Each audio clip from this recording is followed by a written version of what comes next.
हमारे साथ हैं सुबुई खान साहिबा, एडवोकेट हैं, वकील हैं और सोशल एक्टिविस्ट हैं, जाना माना चेहरा टीवी पे।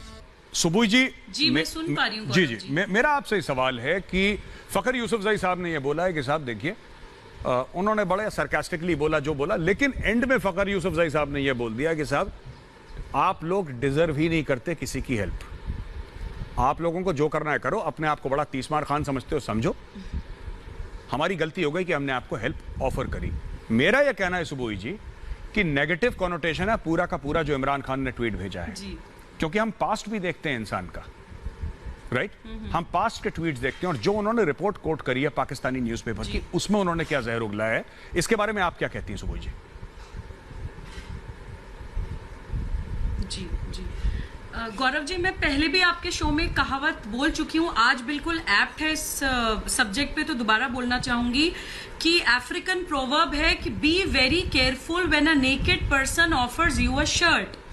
कोई एक ऐसा इंसान जिसके अपने शरीर पे कमीज नहीं है, आपको कमीज ऑफर कर रहा है, तो फिर उसको हम क्या माने? उसको हम मदद माने, या हम उसको एक उनका सूडो कॉन्फिडेंस माने, या हम उनकी जबरदस्ती अपनी पावर दिखाने की एक नाकाम कोशिश माने? तो देखिए, ये हम सभी पैनलिस्ट जानते हैं।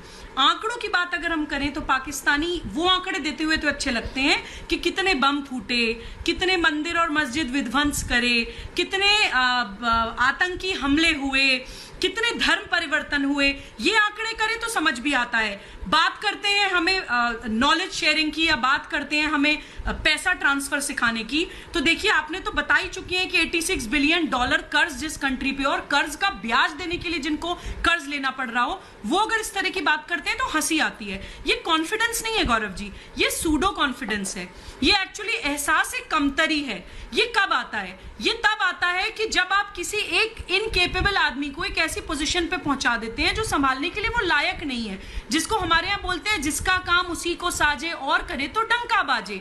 जब जो कोई लीडर्स होते हैं, जो इलेक्शन होने का जो कॉन्सेप्ट होता है ना, वो बहुत इंपॉर्टेंट होता है कि जो लोगों को लीड करना जानता हो, जो जनता को, देश को संभालना जानता हो, उसको एक लीडर बना के इलेक्शन में जिता के एक पोजीशन पे पहुंचाया जाता है। जब आप इलेक्शन ही नहीं करेंगे, जब आप सिलेक्ट करके इनकेपेबल लोगों को ऐसी जगहों पर पहुंचा देंगे, तो यही होगा। आपके कॉमिक कैरेक्टर बन गए आपके इमरान खान। आपके जब ये क्रिकेटर थे तो शायद कुछ लोग इनको पसंद भी करा करते थे, लेकिन जबरदस्ती पॉलिटिशियन बनने के चक्कर में ना ही सिर्फ अपनी बेइज्जती करा रहे हैं, बल्कि अपनी कंट्री की भी बेइज्जती वर्ल्ड वाइड करा रहे हैं। ऐसी हमारी कंट्री में भी एक राजा बेटा है जिनको जबरदस्ती पॉलिटिशियन बनाने की कोशिश करी जा रही है। तो ये हम इंडियंस के लिए भी एक सीख है कि हम ये भी देखें कि एक्चुअली जिसका जो टैलेंट होता है उसको उसी टैलेंट में आगे बढ़ना चाहिए, अदरवाइज आगे बढ़ेंगे तो ऐसी बेइज्जती होती है। आप देखिए गौरव जी, इनकी उधार की अर्थव्यवस्था है, दवाइयां भी हमसे मांग रहे थे। उस दिन हम बात कर रहे थे, इनके अपने नेशनल हीरोज भी अपने नहीं है। गौरी गजनवी नाम से ये अपने वेपन्स के नाम रखते हैं, और तो और हथियार अपना होममेड भी नहीं होते हैं। कभी नॉर्थ कोरिया से भीख मांगते हैं, कभी अमेरिका से भीख मांगते हैं, कभी गल्फ कंट्रीज में जाके गाड़ियां चलाते हैं पैसों के लिए। तो देखिए, ये हम लोगों को हमारी कोई मदद नहीं कर रहे थे गौरव जी। ये सिर्फ अपनी एहसास कमतरी और अपनी फटी हुई कमीज या अपना बिना कमीज का शरीर छुपाने के लिए ये दिखाने की कोशिश कर रहे थे कि हमारे पास बहुत कुछ है।